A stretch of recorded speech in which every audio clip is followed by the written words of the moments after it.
guys, what's going on? It's Ash here coming at you today in Clash Royale. Thank you for joining me. Last time we ranked the top 10 legendary cards. This time we were going to rank the top 10 epic cards by popular request. Now let me tell you, this was way more challenging to do compared to the legendary ranking video. There are so many really good epic cards. Some of the cards that I had to leave off this list may surprise you, but before we get to the list, let me quickly run down the 4 pieces of criteria that we're going to judge these cards based upon. So number 1 is going to be the utility. Basically, how effective is the card given the elixir cost of the card. Number 2 is the versatility. How many decks does this card fit into? Number 3 is just the sheer power. What are the win rates of this card? And number 4 is redundancy, meaning how unique is this card? Can other cards do the same thing just as well as this card or even better? So those are the criteria. Let's go ahead and get to the list with number 10. Number 10 on the list is going to be Goblin Barrel. Goblin Barrel is a win condition. The reason it's so low on the list, relatively speaking, is because Bait has a lot of counters right now. A lot of NATO, a lot of Bar Barrel, a lot of Log going around in the game, and Bait has been in better spots. However, that can take nothing away from the Goblin Barrel, which was originally 4 elixir and did death damage. Now, that was a long time ago. Now it's a 3 elixir card, which is the staple of every Log Bait deck inside the entire game. So because of that, Goblin Barrel certainly deserves a spot on the top 10 list here of epic cards. Let's go ahead and move on to number 9. Number 9 is going to be Balloon. Balloon is a solid card. It can be its own winning condition in a Balloon Cycle deck or a Balloon Lumberjack deck, or of course when paired with the big mighty Lava Hound, Balloon can do some serious damage. It's a building targeting card that benefits a lot from, again, the Lumberjack Rage or just Rage in general, or it can just be fantastic behind a big tank. It could even fit into Pekka decks and Mega Knight decks. Balloon is just such a lethal card when it reaches that tower. Oftentimes, you can basically wave that tower goodbye after it makes contact. That's why Balloon comes in at number 9 on this list.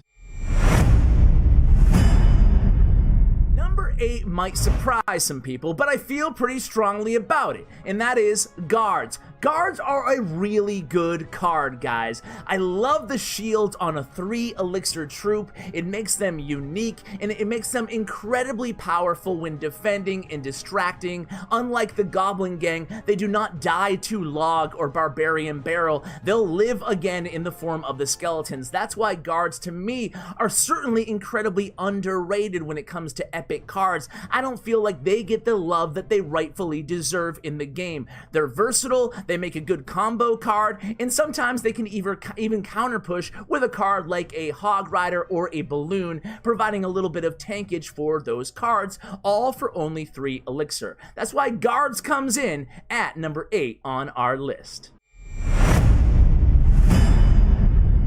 Number 7 is the Prince. Now, Prince is a card that a lot of people feel like deserves a big nerf. I recently had Sir Tag on the channel, and he said that the Prince, out of any card in the game, deserves a nerf. Now, I'm not sure if I agree with that, but there's no denying the sheer power of the Prince. Prince is a card that often gets buffed and nerfed and buffed and nerfed and buffed, but right now, it's actually pretty viable after the most recent buff to the card. Of course, the Charging Prince can do a ton of damage. It can be lethal if it gets to the tower. It can single-handedly take a tower down. The Prince is awesome behind a giant. It's awesome on defense, and of course, it's incredibly lethal behind a big lumbering golem. That's why the Prince comes in at number 7 on our list.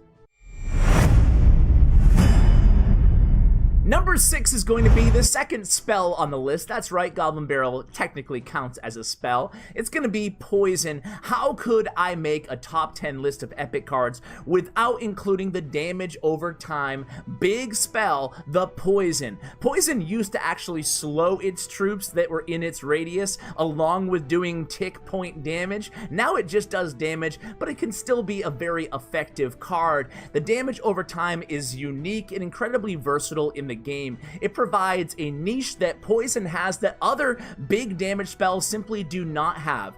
The uniqueness of the spell, and of course the popularity and the versatility of the card, along with being stable in pretty much every single meta since its inception to the game, brings Poison at number 6 on our list. Let's check out number 5.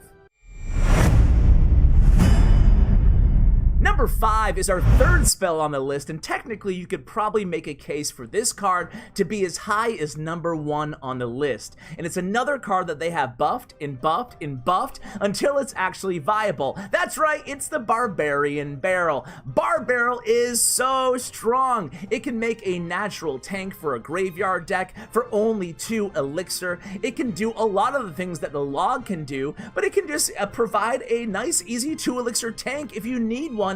It can take out archers and obviously girl rascals. It has a lot of versatility. It's an awesome card, and we're actually starting to see it in almost every single deck. I think the only archetype left that really doesn't use Barbarian Barrel and still prefers the log is Bait, which is not incredibly popular right now. So we're seeing it in siege decks, we're seeing Barbarian Barrel in golem decks, of course we're seeing it in graveyard decks and minor poison decks. Barbarian Barrel is everywhere, and it is the number 1 spell in the game, even over Zap and Log right now. I think you can make a strong case it belongs even higher on the list, but for now, we'll keep our expectations somewhat tempered because you never know, they could nerf the card in the next balance update, so that's why it comes in at number 5 here on the list.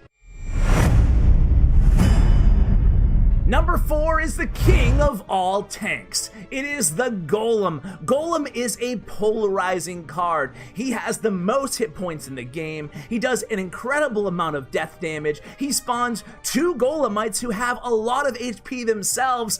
Golem is the best tank in the game, the biggest tank in the game, and he certainly deserves a spot in the top 5 of our strongest epic cards. Of course, he is an archetype within himself. He's the king of beatdown decks, and I think he's always been viable in the game. I said the card was polarizing. A lot of people feel like Golem needs a nerf. It's never really gotten a nerf, but me personally, I think that Golem is really strong, and I think it keeps a lot of other archetypes in check. I like the Golem, but nevertheless, he's incredibly powerful. So that's why Golem comes in at number 4 on our list.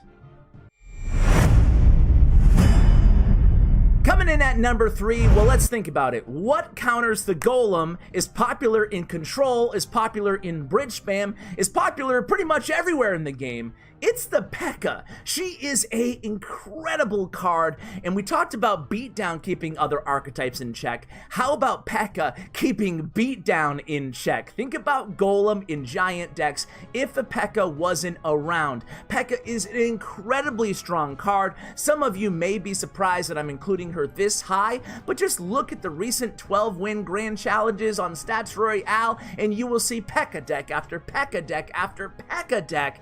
Pekka is the mother of Control, the mother of Bridge Spam, and the mother of many different hybrid decks. She packs a super heavy punch with her mammoth sword, and that's why she comes in at number 3 on our list. Nothing could stop the Pekka.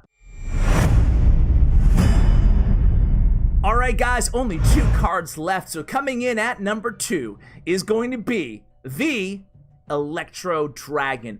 It might surprise a lot of you guys that I didn't have Electro Dragon at number 1, and the reason for that is, to be honest with you guys, I think that it's a powerful card. It probably needs a nerf. It's probably going to get a nerf. It seems like it's in every deck right now, from 3 Musketeers to Golem to really anything, Control, and it's everywhere, right? There's no doubt about it. The Electro Dragon is the strongest card added to the game since, well, recruits when they were broken at 6 elixir. But before that, since the Night Witch, the Electro Dragon really sets a precedent right now in the game as being the annoying card. I anticipate a lot of Electro Dragon bans at CRL World Finals, and rightfully so. We talked about it with the Pekka, but take a look at tournament level standard use and win rates of the E-Dragon. They are unprecedented. They are that high right now. There's no arguing that Electro Dragon belongs at the top of this list, but I didn't feel he was number one worthy because he really hasn't stood the test of time, and I have a feeling he will be getting hit pretty hard with the nerf hammer, so we're going to go ahead and include him at number 2 today. So let's go ahead and cover a few honorable mentions before we get to my number 1 epic card. Man, there are so many great epic cards. I didn't include a lot of them that you could make a really strong argument belong on the list. Now, a lot of the cards I didn't include were either 4 or 5 elixir support cards. I feel that the redundancy of those cards, meaning there's a lot of cards that do the same thing, is what prevented them from being on my list. For example, the Executioner, well, you already have the Wizard, you have cards like Hunter, which I didn't include on the list either, and then you have Cannon Cart and Bowler, 2 strong 5 elixir kind of support cards or defense cards and counterattack cards. You have the Witch, the Baby Dragon, Freeze, and Expo. So many amazing epic cards. But guys, truthfully, I think that the best epic card inside the game changed the game, similar to Miner, my number 1 legendary card. Let's go ahead and check out number 1 on the epic rankings. That's right, you guessed it, that leaves no card other than Tornado to come in at number 1 on our list. Tornado is so strong. Think about the game before Tornado was added. There were barely any King Tower activations. That's now a huge part of the game. And then think about the synergy between NATO and pretty much every splash card. Ice Wizard, Baby Dragon, Wizard, Executioner. Tornado really made a lot of cards useful that weren't previously useful in the meta. Tornado can change a game in one play for 3 elixir. It does damage. It clumps everything up together. It can activate your King Tower. Tornado is a relatively high skill card, meaning that really anybody can play it, but if you can master Tornado, you can capture incredible value, all for, again, a 3 elixir cost. Guys, what do you think? Am I right? Is NATO the strongest epic card in the game? I want to hear from you guys. Let me know in the comments below which cards you would have included in your top 10, and maybe drop your top 3 epic cards in the comments below, and I'll go ahead and check out what you guys have to say. I hope you enjoyed this ranking video. Give me an idea for the next ranking video. What do you want to see me rank next? Should I just go down the rarities, maybe do rares and common cards, or should I switch it up? Let me know in the comments below, guys. Huge shout out to Stats Royale